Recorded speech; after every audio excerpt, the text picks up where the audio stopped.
Hey everyone, welcome to the Doc May Diet Podcast. I'm your host, Dr. Brian May. Every episode, I strive to break down and talk about the most relevant health topics and give you the basics so you have what you need to know and understand in order to live a healthy and happy life. So if you're listening, thank you. And thank you for trusting me to guide you along your journey of personal health and wellness. Also, if you're listening, feel free to share my message. Go ahead and like and subscribe on YouTube, Apple Podcasts, and Spotify. And also follow me on social media on Instagram and Facebook at Doc May Diet. Without further ado, let's get to today's episode.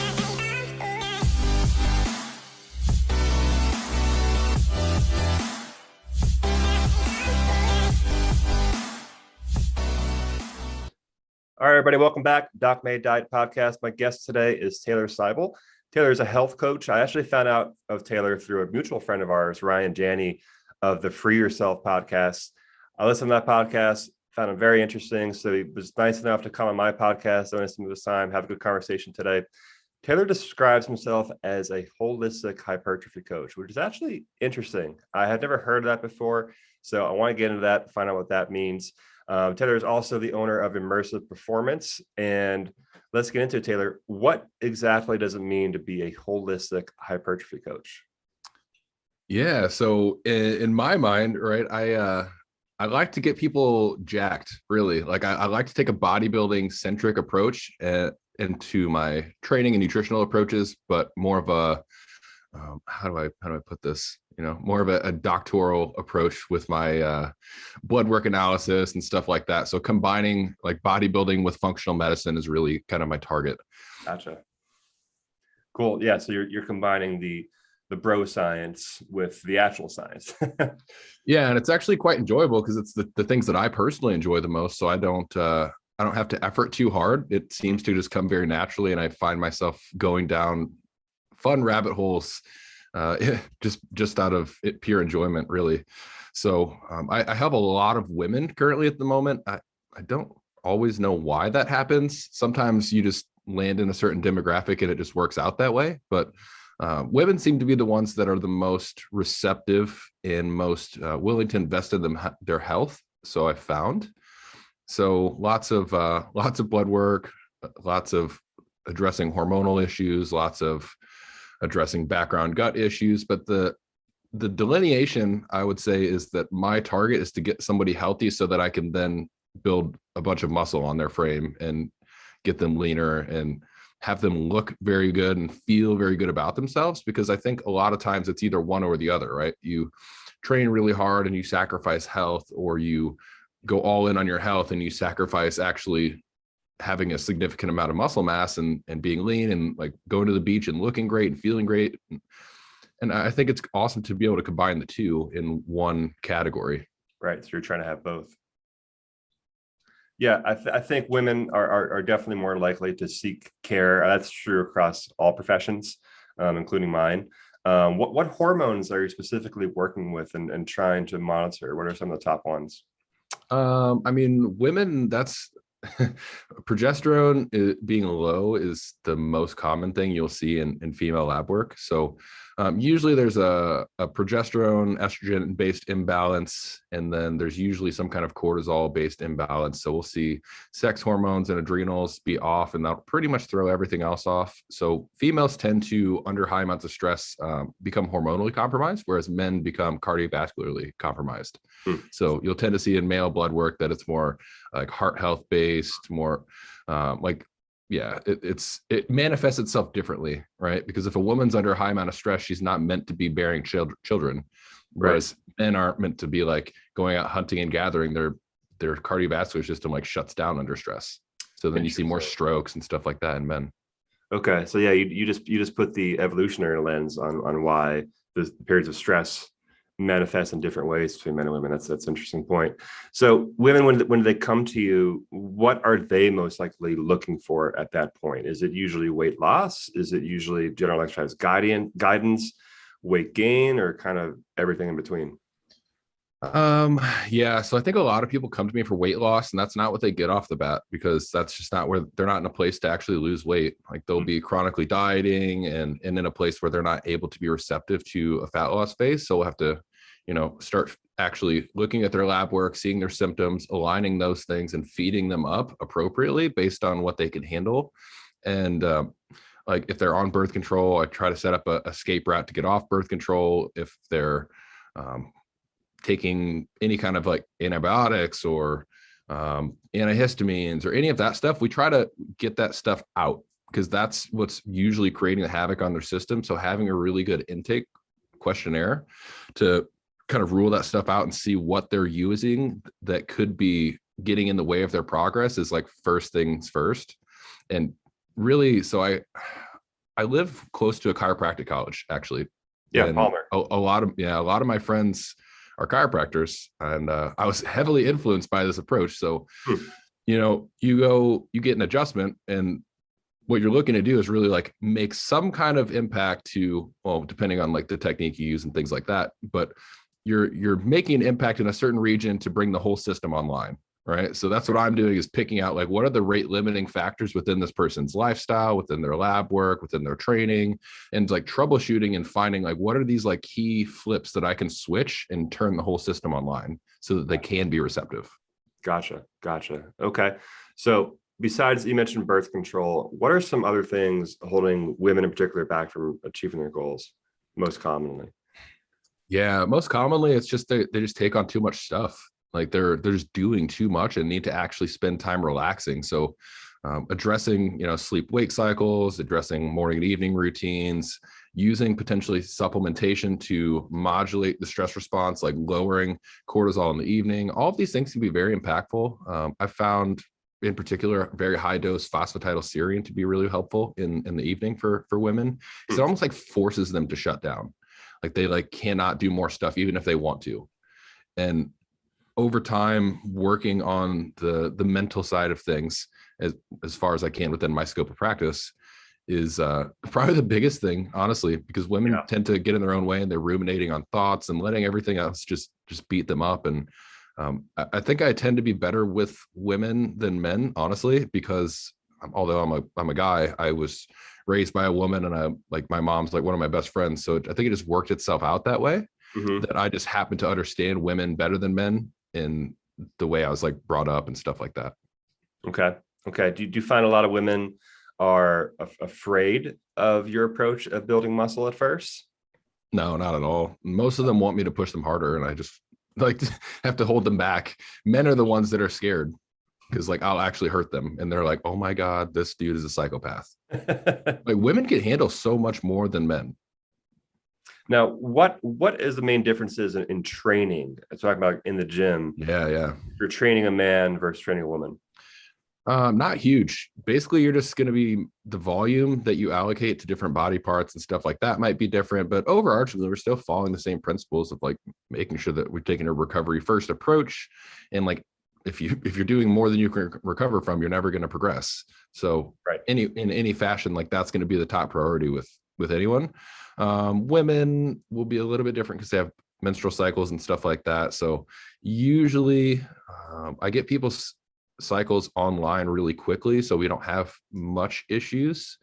But if somebody has like week 4 of their cycle where they're getting ready to bleed, they're just like really wiped out, I might deload them that week or do something to just drop stress down so they can have a better time there. Because if we push stress higher and higher and higher when and it's just the body's pushing back, we're not going to have a very good response. So it's more of like seeing feedback and working with that more so than guys. You can really just push and push and push and push them, and they don't seem to get as negative of returns. They're much more resilient from a hormonal perspective too. Gotcha. Now, you also mentioned digestive issues. So what are the most common problems you see, and then how do you address those? Yeah, digestively, that's a loaded topic for sure. Like things like small intestinal bacterial overgrowth, candida, you can go H. pylori. Those are probably the most common things, honestly. And then a lot of overarching things from that. So lots of people will just have some variety of dysbiosis, whether it's from using antimicrobial or antibacterials, or I guess even antimicrobials chronically for like long periods of time. Taking oral birth control is actually a really quick way to get gut dysbiosis. And so if somebody is using an oral contraceptive, they're probably going to want to remove that before their actually gut health is going to be able to be repaired. Can you stop there? Can you explain Yeah. the mechanism for how an oral contraceptive creates gut dysbiosis? Yeah. So basically, all birth control forces you to become estrogen dominant, and a lot of bacteria and fungi seem to thrive in a high estrogen environment. So, and in particular, doing it orally seems to make a bigger impact, because if you have an IUD, for example, it doesn't necessarily shut down ovulation. You just can't get pregnant. Right. Versus like actual oral contraceptive. Like if you see the lab work on either the IUD, usually people still have some hormone. Gotcha. On an oral contraceptive, it's like bottomed out, but they're getting the synthetic estrogen. It'll depend like what the actual birth control is and stuff like that, whether it's like estrogen based, progestin based, or whatever. But usually that's why, because it's forcing you to become estrogen dominant, and things don't seem to thrive well in a high estrogen environment. At least good things, right? Bad bacteria seem to thrive in that environment. Right.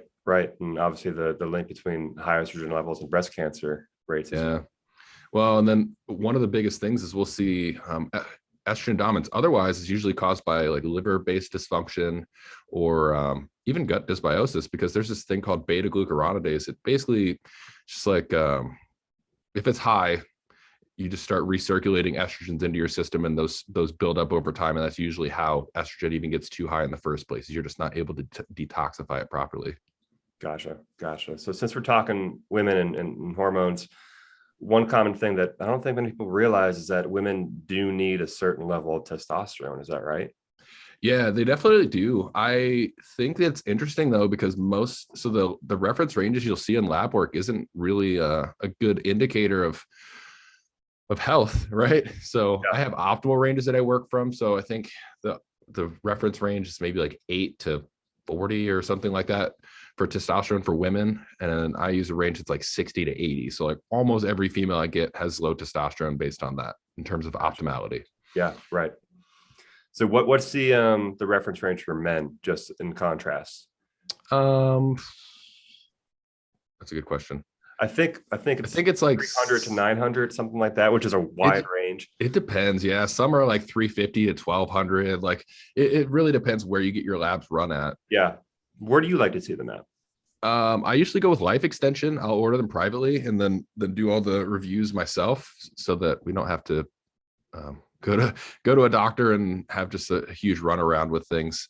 Unless they have a really good doctor, then it's totally fine. But most people don't have a really good doctor, and they end up getting a big runaround before they come to me.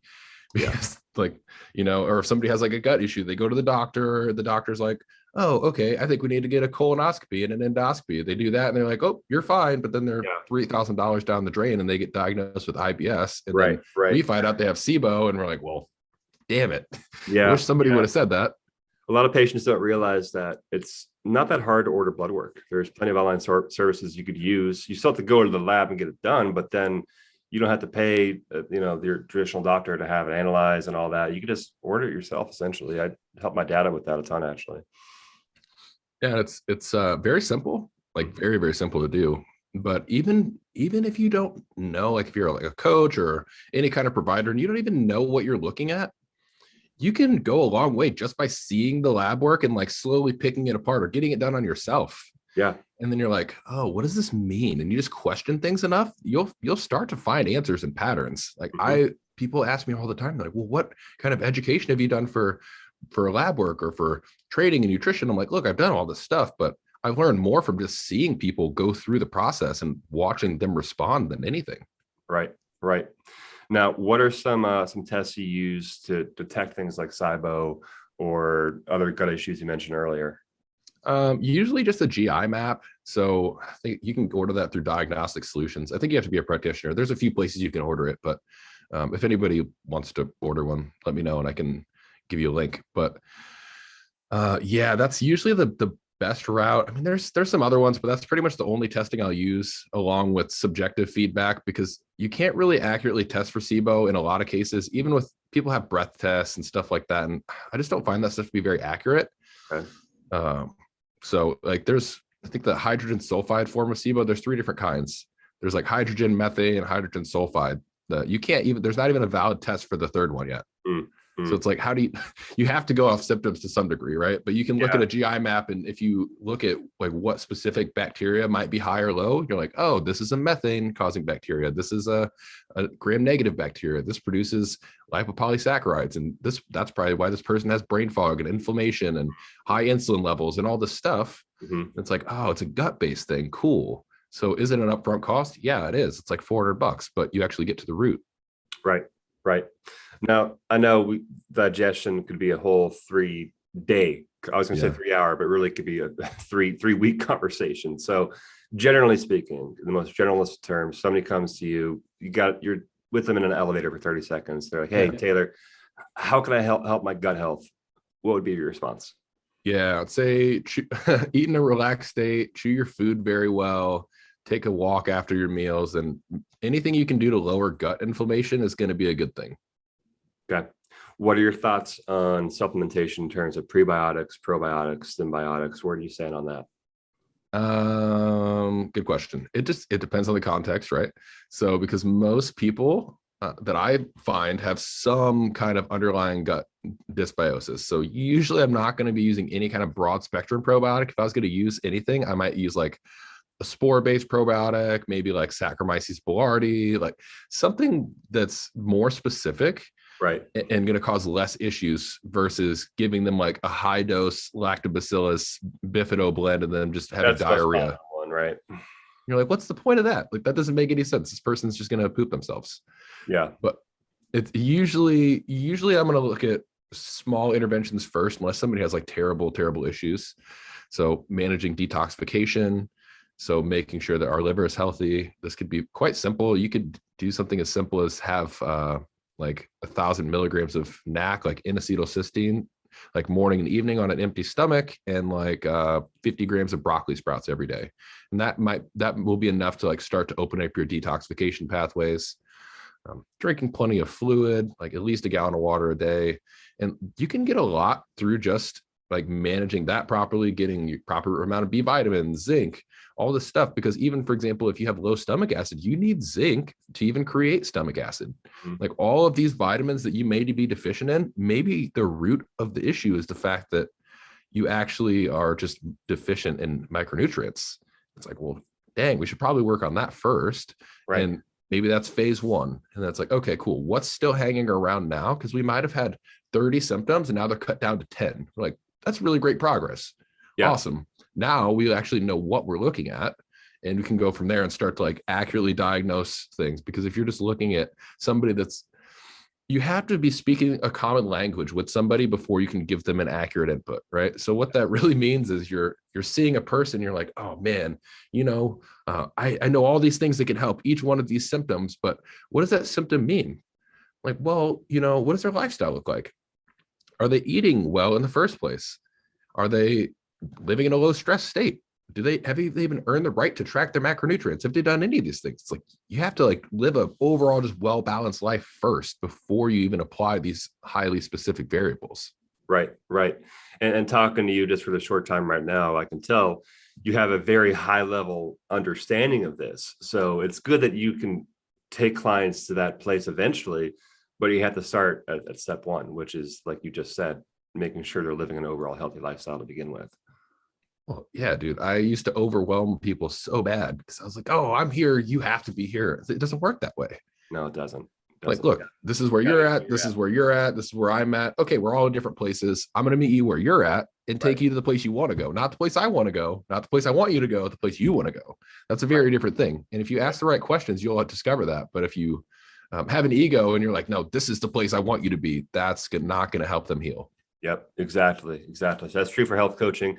That's true in my profession too. I mean, in chiropractic, there's I think over 290 named techniques.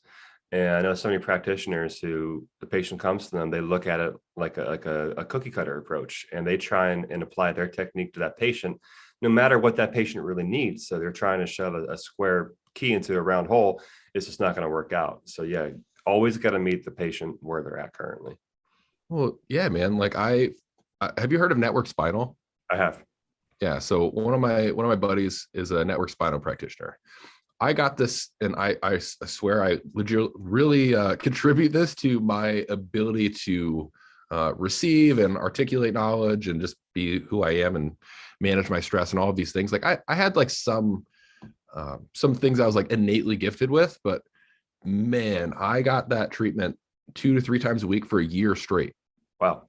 I'm a different person. Like I am 100% a believer in chiropractic. Like I don't think that anybody can deny the benefits of truly giving it a chance, right? Other than like people will have this acute thing like, oh, I hurt my back, I need to go to the chiropractor. And you're like, no, dude, you have to do it as like a preventative maintenance thing ongoing for time if you want to optimize yourself as a human.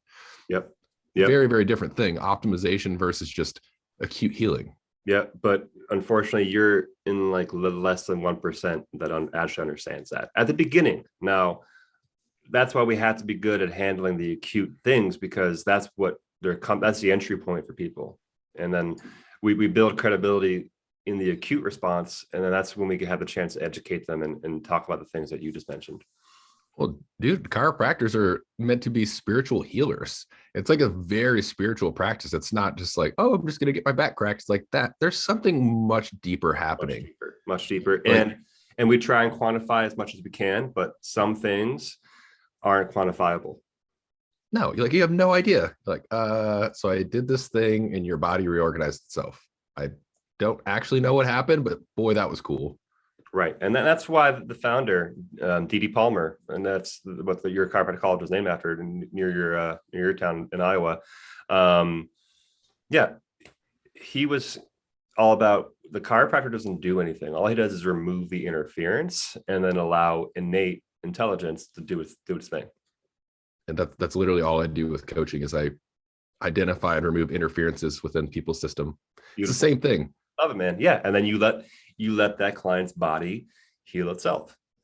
It's like they're doing something. Either it's in their environment, it's in their mind, it's in the actions they're taking. Like something in these things is causing an interference.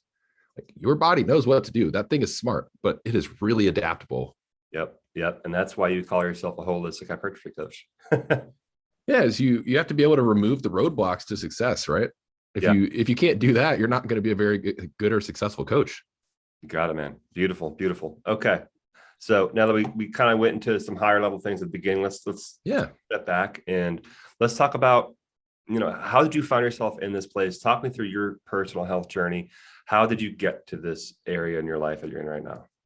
Yeah, definitely an interesting one. So I kind of grew up overweight and very low confidence. So I was an athlete my whole life, but I was like mediocre. Like I definitely had a lot of potential, but I'd never really actualized it because I just didn't believe in myself enough. So I pretty much, I got to be about 13, 14 years old. And then I got really interested in lifting weights, primarily because I just wanted to look better and feel better. Right. Mm-hmm. So once that's the majority of what's driving people at that age anyway. No, like you just want to get laid. That's it. Yeah. Like, dude, I want to get chicks. That's it. Like, that's all I care about. I want my friends to like me and I want the girls to like me more. That's it. Right. That's all you can ask for at that age. I mean, that actually most ages, to be honest, like it doesn't really change that much. True. Yeah. We are all just kids in big people body. Pretty much. Like, oh, that's a whole rabbit hole. That is, but yeah, that's pretty much started there. And I, started training for sports and stuff like that more and more in the weight room. And I got more attached to that than the actual sports, right? I was more interested in playing sports because I got to lift with my friends than anything else. Right. Like we would be in the season and I was excited for the off season just so we could lift harder. And that just kept building up more and more and more over time. Like my body started changing and I was like, never really where I wanted to be. I'm like, okay, like I'm pretty strong. I've built like a decent amount of muscle. I feel much more confident, but I definitely have this repressed anger within me. Right. And then I went different routes and I'm like, oh, I'm going to train harder and harder and harder. Well, I got to a point where I got my blood work done because I was like innately just knew something was off. Mm-hmm. So I was 21 years old, and my testosterone was like 320 or like something super low. That would have should like, for 21-year-old. Yeah. No, I was like, that's not good. And then nobody would help me. So my doctor wouldn't help me. And I was like trying all these different testosterone boosters and like everything I could possibly figure out. Right. Except for managing stress. Nobody told me about that. And then, or getting better sleep, or nobody talked about that stuff then. Right. And then, keep going down the road, and some gut issues popped up, and I would literally eat anything. I could eat anything. My gut would be like incredibly in pain, like cramping, bloating. And I was like, dude, what is going on? So I just couldn't handle it anymore. I went down the route going to the doctor. Doctor sent me to get a colonoscopy and an endoscopy. Boom, slapped with IBS. And I was like, shit, well, you know what? Like, I still want to build muscle and do all this stuff. Like, this is horrible. I can't do any of this, and I'm unhealthy. Like, Yeah. I'm literally have nothing. Like, what am I even living for? Right. So I kind of took it into my own hands to figure out the solutions that would work. And I basically am just living proof that that's a possibility. And I just want to show other people how that they can do that themselves, or through me, and eventually themselves. So do you still carry that IBS diagnosis, or was that more of like a trash can diagnosis, we like to call it, which we don't really know what's going on, but your bowels irritated? Yeah. It was that. It was totally that. Dude, yeah. I'm like, I have zero symptoms, like nothing. Like, I could literally eat a brick and just poop it out just fine. Like, I'm serious. Like, you would not believe how adaptable your body can become if you put it under the right stressors and give it the right nourishment. It's pretty awesome. But I think people skip that, and they don't realize it's a really incredibly long process. So how did you go from 21-year-old kid with low testosterone and IBS to where you're at now? Well, to be fair, I'm only 26, so it hasn't been that long of a journey, right? But long enough. I had a similar thing at a similar age, and those years taught me a lot. Oh, so much. Well, I ended up going the route of finding a more, I don't want to call him like a functional medicine doctor, because he really isn't, but like something that's like in between a functional medicine doctor and a regular doctor. So he ended up like prescribing me testosterone, and like, honestly, like, that was a godsend. I still use testosterone. I think it's great. Like, I don't think there's anything wrong with using HRT if you need it or just want it to optimize yourself. I don't think there's anything wrong with it. Right. Because realistically, the world we live in today, boy, is it really hard to have optimal hormones without some support. Super hard. Nearly impossible. Like, unless you have the genetics and we're born into a great environment, it's not going to work. It's just, boy, we are really not set up for success. If I'm being completely honest, we're just not. We're not. So that's the biggest piece, was finding that at least like number one rate limiter, where I'm like, okay, I at least need this to kind of like get me over the hump so I can feel better. Yeah. Cool. Now I have some traction and I can keep building this out. Then my confidence starts increasing more and more and more because I'm feeling better. I've like grabbed onto this like buoy of objectivity. I'm like, thank God I'm out of the trenches. Right. Yeah. And then from there, it's like, okay, cool. You hire the right mentors, the right coaches, you read books, you go to seminars, you do all these things. And eventually I was almost like forced to become a coach because of all the things that I'd done. I'm like, why would I waste all this just on myself? That doesn't make any sense. Yep. So do I know everything? No, I don't. But if somebody comes to me with a specific case, I'll figure out how to solve it. Yeah. Yeah. And that's very similar to my story. I was actually diagnosed with rheumatoid arthritis when I was 22. Had gone through 2.5 years of doctors. I even went to chiropractors, nutritionists, massage. I was at everything. I was paying for all of it out of pocket. Long story short, ended up being diagnosed with rheumatoid arthritis. Like I said, it was also a trash can diagnosis. The blood work was positive, so they called it seronegative. Changed my diet around, changed my lifestyle, eliminated the inflammation. Been on a pretty good eating pattern ever since, and yeah, now at the point where I'm pretty much pain-free day to day, which is great. At those 2.5 years, I couldn't even do a push-up without having searing shoulder pain. So yeah, similar story in that I went through that, and now I want to be able to share that with everybody else. Dude, random side note, and this is completely not off topic, but just random. If anybody wants like this little bit of information, serrapeptase is a really cool proteolytic enzyme that I found to be super effective with rheumatoid arthritis and honestly a lot of other cases, but very yeah. Okay. Just look into systemic enzymes. That is a humongous help. You just want to take them on a fasted stomach so that they can actually do their job, because they're proteolytic enzymes, but if you have them with food, they're literally just going to go break down protein. But if you take them fasted, they will literally scavenge their way through your body and find, like, whether it's a female with uterine fibroids or fibrous breasts, or somebody with knee and low back pain, or somebody with RA, or it will go and like literally eat up these fibrous tissues and eliminate them from your body.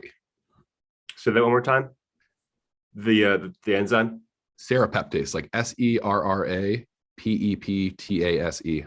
Okay, and that's a proteolytic enzyme. Yep, it's very cheap. Doctor's Best on Amazon is the one I use.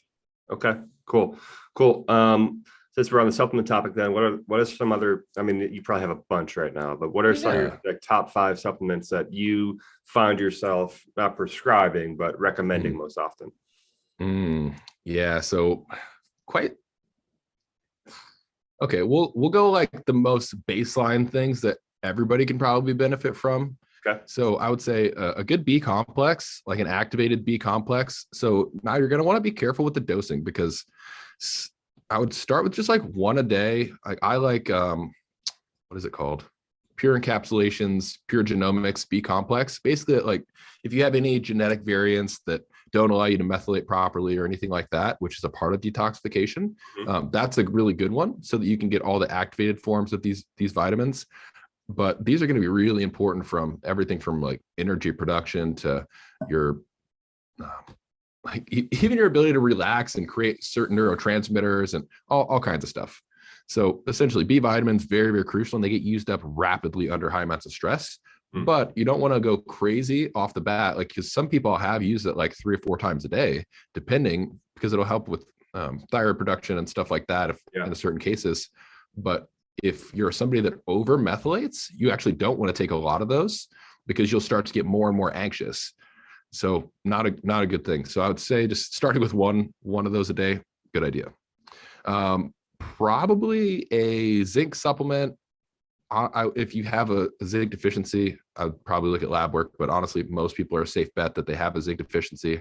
I would do zinc carnosine, because it's going to actually aid in healing the gut lining more too, which is pretty cool. And then let's see, any form of magnesium. There's a lot of different forms. Let's say if you're more prone to constipation, maybe a magnesium citrate. If you're more needing like a relaxation type sedative effect, maybe like magnesium glycinate. If you need it more from a brain standpoint, magnesium threonate would be a little bit better. If you need it from a muscle standpoint, magnesium malate, like just depending on what you need it for. There's a lot of different types of magnesium, right? Any of those are good. But so we've got B vitamins, zinc, magnesium, 3 guys here. So I'd probably go cod liver oil. So because we're going to get our omega-3s from the cod liver oil, right? I do a half tablespoon morning and evening with people, like with your first and last meal, but we're going to get, I use the Carlson brand. So you can get vitamin D in there, not too much. It's like 1200 IUs, which isn't a lot, but it's in a very highly usable form. So I actually find it to be more effective, and it's actually oral rather than like a capsule form. Like, it just seems to absorb better. The bioavailability of it is much higher. Yeah, it's just much higher. And then vitamin E, you're going to get in there. That's probably one of the most deficient vitamins. Vitamin E and A are like 100% the most deficient vitamins that I see across the board. And they're very potent antioxidants, at least vitamin E for sure. Yeah. But for example, if you have troubles with your iron levels, like not having a high enough iron, like you might have a vitamin A deficiency. If you have troubles with your skin, you might have an iron 8 or a vitamin A deficiency. Or vitamin E deficiency. So I would look at those. And then last one, boy, that's a pretty good stack so far. Yeah. I would probably pick maybe selenium, to be honest. Like if you had to pick like a single standalone thing, if somebody has a thyroid conversion based issues, you can get that from like Brazil nuts or something like that too. I would say maybe the 5th one, just pick something that's like the biggest rate limiter, like the thing you suck the most at. Like if you suck the most at relaxation, maybe something like phosphatidylserine, maybe something like ashwagandha, something like that. But if you like really have poor energy in the morning, maybe you look at like an adrenal glandular, maybe you look at like maca, maybe you look at something that's like rhodiola, more energizing in nature. I would do more of like a symptom management based supplement for like that last one. Right. Now that we've got like the baseline. Yeah. Yeah, just because usually if you feel better, you're gonna be more inclined to having better health, right? Because health kind of starts in the mind. Now, what's the relationship between vitamin E and selenium? Honestly, I don't really know. Yeah, I haven't specifically deep dove on the vitamin E selenium connection, if I'm being completely honest. Okay. Yeah, I do believe there is a relationship there, and kind of like magnesium, potassium, magnesium, vitamin D. Like you need to have one in order to absorb the other one. As far as I've heard and I've learned, I was wondering if you knew anything about that. Yeah, I know selenium and copper have a connection. Same with zinc and copper, but Yep. so, but I'm not sure specifically on the vitamin E selenium piece. There's Yeah. only so much I can remember in my head on it. I have a bunch of notes everywhere, but that one's just not stuck in there. All right. So let's get into some more of the, I mean, I love this stuff too, but more of the general just fitness stuff, right? Yeah. Body stuff. So somebody comes to you, you know, it seems like their health is on track, right? Yep. And they're just a healthy guy wanting to put on 15 pounds of muscle. What's your first piece of advice, typically speaking? Well, number one, I'm still going to cover all their nutrient bases first because they're going to need that irregardless of their goals. Right. So first things first, like nutrition, stress management, like all that stuff comes first because you literally are not going to build muscle no matter how great your program is without that stuff. Yeah. But first things first, I would say, what have you been doing and how has it been affecting you? Right. Because we want to see like what's the results been from what they're doing. But maybe it's like, okay, cool. Yeah, I've been training 4 times a week, mostly like 4 sets of 10 with like 90 seconds rest. You're like, all right, maybe this isn't optimal, but that's specific enough that I can work with like understanding like probably the general direction of your physiology right now. Mm-hmm. It's like, okay, you've been doing 4 sets of 10 with about 90 seconds rest. So essentially that's like right smack dab in the middle of what we would call the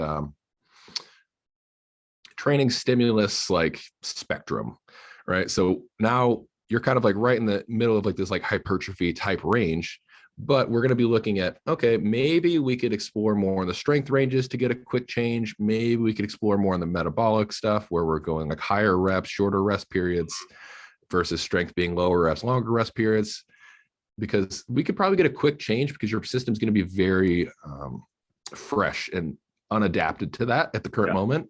Right. However, most people that are in that like 4 sets of 10 type crowd, they're not actually training hard enough in the first place. So I don't think it matters.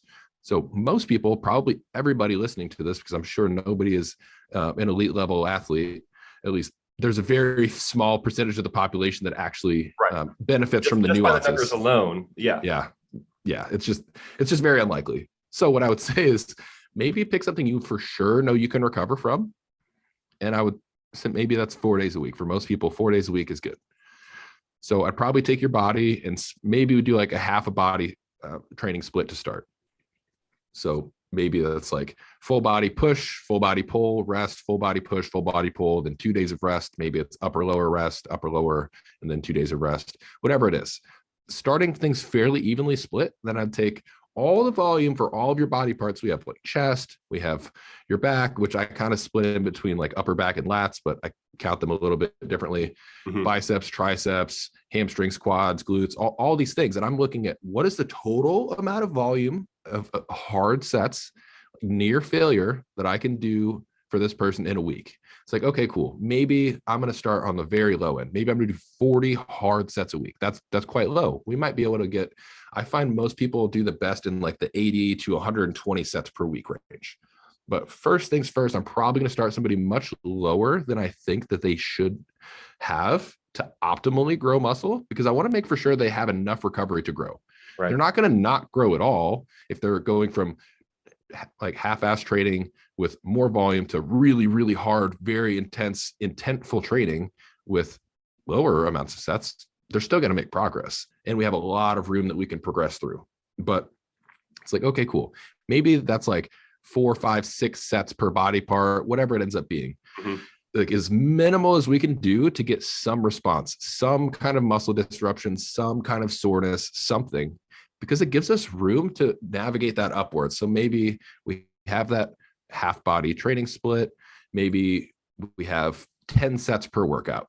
Like seems even like easily manageable, but now we're teaching you how to train really hard and take each one of those sets to a very deep failure point, because I'm only counting these sets as the hard failure sets. I'm not counting the warm-up sets. I'm not counting any of that stuff, only the hard ones. Like the ones where you're like, oh man, I really like, if I had a gun to my head, I couldn't do another rep. Like that's what those sets are like. They're probably harder than any one set most people's doing in the gym. Right. 40 of those. Great starting point.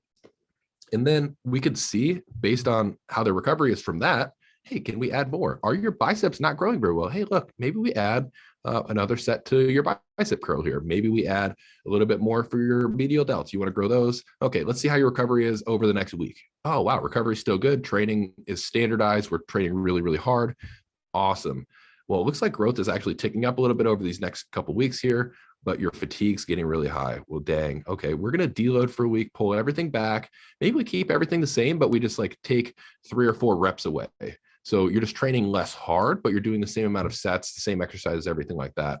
And then maybe the second half of the week, you just take off. So you take like 5 days off. So you like train decently hard for Monday, Tuesday, then you take like Wednesday through Sunday off. And then we start a new training program the next week. Like it's really just about, and I know this is a long-winded way to put this, but find something you can recover from, start with the least amount you can possibly do, and give yourself room to progress through that, but don't add more until you know for sure that you're providing a high enough level of effort that warrants you adding more and it being accurate. That makes sense to me, man. So, but yeah, basically start with the minimum effective dose, right? And then Literally on top of that. Because people want the maximum recoverable volume. And you're like, that's not a good idea, man. You got to start as low as you can go. It's like, look, minimum effective. And then you work your way through maximum adaptive, not maximum recoverable. That's probably not, like, you're going to have to really monitor your life stress. Like you might have to cut out things that you didn't even think you were going to have to cut out. You might have to cut out like hanging out with your friends or having a drink on the weekend or doing any of these things just because your stress recovery as a human is not high enough to handle everything. So like, that's the point that you'll get to if you really want to seek optimality, is that's where people have this like all in mindset, because if you truly want optimal, you do need that. Like you literally do. There's no other way around it. But right. Most people don't need optimal. You just need good enough. Yeah.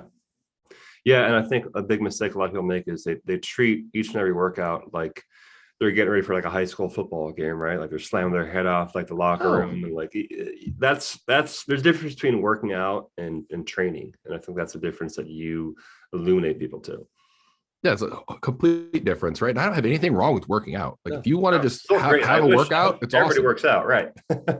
But I like to train. I don't program for people to just work out. Right. Even people that have hormonal issues and stuff, I still push them really hard, honestly, because I think it makes them a better, more adaptable human. Yeah. So I would rather push somebody hard. I'll just pull back the amount of days they train, right? So maybe instead of training them 4 or 5 days, we train like 2 or 3 days. They still train really hard. They just have more rest days to offset the amount of stress. Now, on those rest days, how do you change the meals or the macros, or how do you attack the rest day as opposed to a workout day? It depends. A lot of people, I just leave it the same. Yeah. Because, well, you think about it, the recovery window is not a very acute one, right? You could train today and it might literally take you a week to like actually lose all sensitivity from the workout that you had that you've gained in terms of like glucose uptake and stuff like that. Like it's an actually longer window than people think. Yeah. But that being said, I've done it a lot of different ways. Like I have people that eat less on workout days and more on rest days because they feel less well when they train like with a full stomach, or they like, maybe they go train legs and they're like, dude, I am like not hungry at all after I train legs. Like, cool, that's fine. Let's eat more tomorrow because you're still going to be recovering. Yeah. But you're going to be in a lower stress state to actually digest your food better. Right. Okay. Some people are just ravenous on their training days. They're like, look, we're going to give you more here, and maybe we keep it the same on other days. Maybe we have some insulin resistance. Well, guess what? We're going to actually keep your carbs like in a decent spot, but I'm going to shove most of them, maybe like 75% pre, during, and post workout. The rest of your days are more like protein, carbs, and fats. And then your rest days are higher fat, lower carb. And then we do like a little bit of a longer fasting window, maybe. So like you can kind of intertwine these things and get whatever effect you need. But either way, we're still always prioritizing nutrition around the training sessions. Pre-workout's probably the most important for performance, really. Post-workout, the most important from like a recovery standpoint. And I think during the workout's a really nice place to, number one, keep performance high by providing some food there, like not actual food. I'd do like a carb drink and maybe some aminos. Yeah, something highly digestible and quickly digestible. Yeah, something that's not going to bog you down. You definitely don't want your digestive tract being bogged down while you're trying to distribute blood to your muscles. Yeah, you can't be in, and also like the nervous system switch there, right? You got to be in parasympathetic properly digest. You don't want something to push you into parasympathetic while you're getting ready for a set of deadlifts. Yeah. And like maybe you do, depending on the case, right? Maybe somebody's like hyper aroused and they actually need something to bring them down. But Yeah. It's just context dependent. Everything's context dependent, right? Because if somebody, their rate limiting factor in a deadlift is they get too aroused to the point they can't perform well, because you'll notice that some people will do like they'll crush it in their warm-up sets, everything feels great, and then as soon as they give themselves this high amount of pressure, they crumble. You're like, oh, that person probably just needs to actually come into it with like a more meditative state rather than being hyped up with like crazy music. I'm one of those people. I don't do well with crazy loud music. I do better with like very easygoing stuff. I mostly listen to podcasts and like chill out while I'm training. It's like I can go to whatever place I need to go internally. I don't need music to take me there. Yeah, that's interesting. Are you familiar with Ben Pakulski? Yeah. Yeah, he talks about that principle all the time. Like like he calls himself like a monk when he's working out. So that's interesting. What are some common fitness supplements, muscle building supplements that you recommend? I think creatine is probably the best, most widely available, most researched thing that you can utilize. It might not necessarily help from a muscle building standpoint directly, but you'll probably be able to do a little bit more work. You'll probably be a little bit more focused during your workouts. You'll probably have a little bit more energy, all this kind of stuff. So over time, it probably will lead to that, but I don't think directly it's like anabolic in and of itself. Yeah. So let's see. Yeah, essential amino acids and a carb powder is probably a pretty good idea during your workout. I think those are cool. I don't really use pre-workout supplements, honestly. I'd say if you're going to have a pre-workout, have some coffee from a caffeine standpoint. But if you want more of like an arousal type state, you can use nootropics. I'd probably lean into alpha GPC more, and that doesn't necessarily make it so that you're more sharp per se. It gives you more fuel to be able to drive your car faster if you choose to do so, rather than like I take this and I'm laser focused. It's a little bit different. Like there's different stuff like NuPep and things like that for like specific learning based tasks that you could utilize, but most people honestly would be just fine with like a cup of coffee and like some alpha GPC and tyrosine. Gotcha. Now, what would you say is training too much in terms of days per week? What is your ideal range there? I know you mentioned some people's 2 to 3, some people 4 to 5, but is there any point where you're like, that's too much for general pop? Yeah, I don't think probably anybody needs to train 6 days.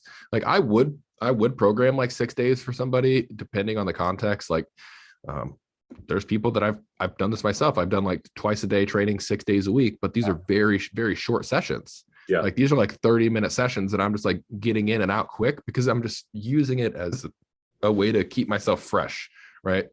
Rather than getting like so exhausted in any one session. And like one of those workouts, maybe it's like a pump workout with bands or something. Like it doesn't need to be anything crazy.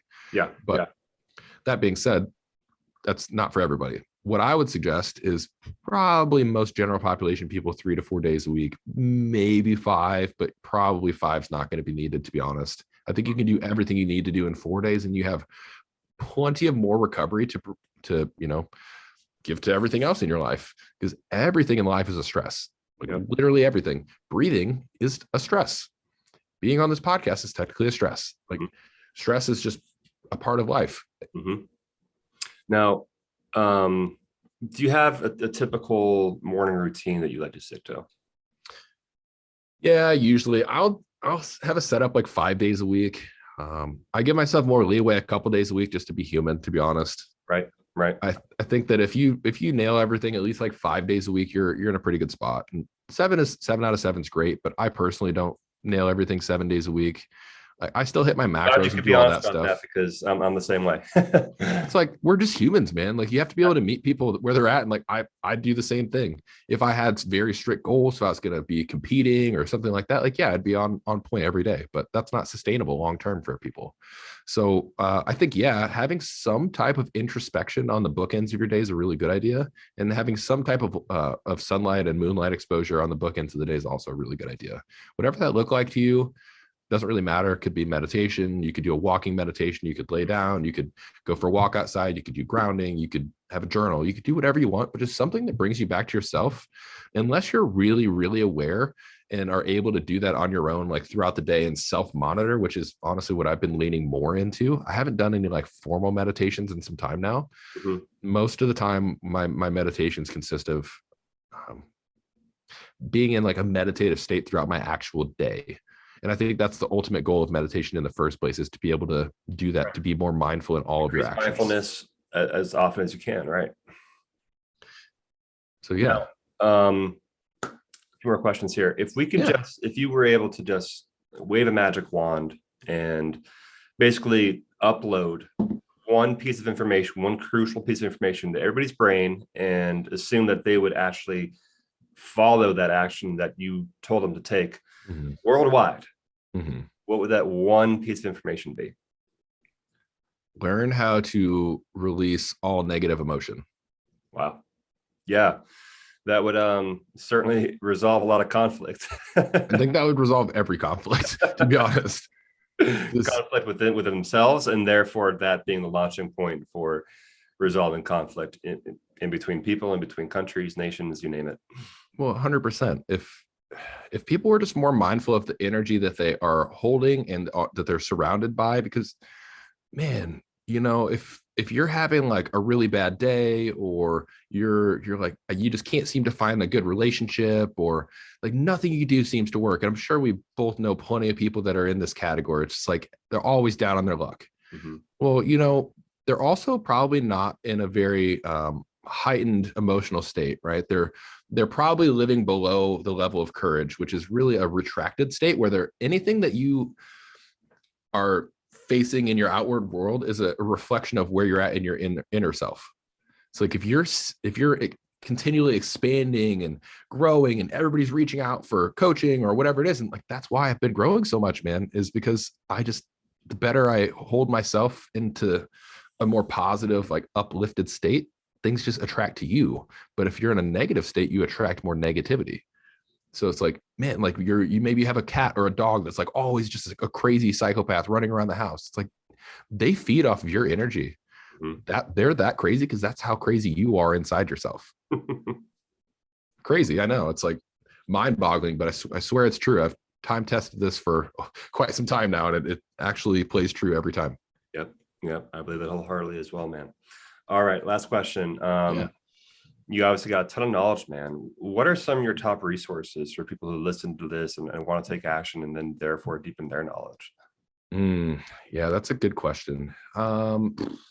Number one, I would probably start with a book called Letting Go, which goes back to the last thing, whether audiobook or even just reading it. I think either way, that is probably the number one thing that will arm you with the skills to do anything you want in life.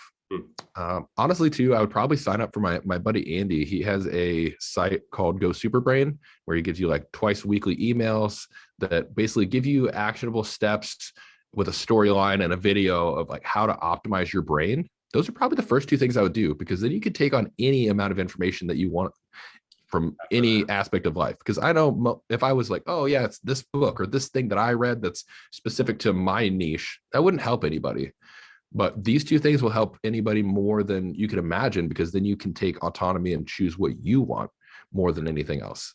So that's actually what I would do. Very, very simple and broad, but yeah, learn more about yourself and how to let go of emotions, and learn how to optimize your brain and like what that actually means. Yeah, that's good advice, man. That's going to help the most people. Love it. All right, Taylor, where else can we find you? Can we follow you? Go ahead and shout out anything you want to shout out at this point. Oh man, very simple. I just have Instagram. I pretty much leave myself off all other platforms because I would, number one, get way too stressed if I had more than one. I do have a podcast called Immersive Performance Radio. We haven't done any podcasts in like a long time now, but there's some good gems in there. Okay. I have lots of lives, lots of videos, lots of good content on my Instagram. And then coaching wise, if you just want to DM me, it's very basic. I don't have a website or anything. I literally just grow my business from word of mouth. What's your Instagram handle? Coach_Taylor 22. Awesome. Taylor, thanks for your time today, man. Great conversation. A lot of good gems in there. Definitely going to pick out a lot of this. I'm going to re-listen to it myself because you dropped a lot of supplements I want to start implementing in my practice too. So man, appreciate your time so much. I'm sure everybody got a lot of good value out of today. Look forward to speaking to you again in the future, man. Yeah, absolutely. Sounds great, man. All right, everybody. Thanks for listening. Make sure you like, subscribe, and I will see you next time.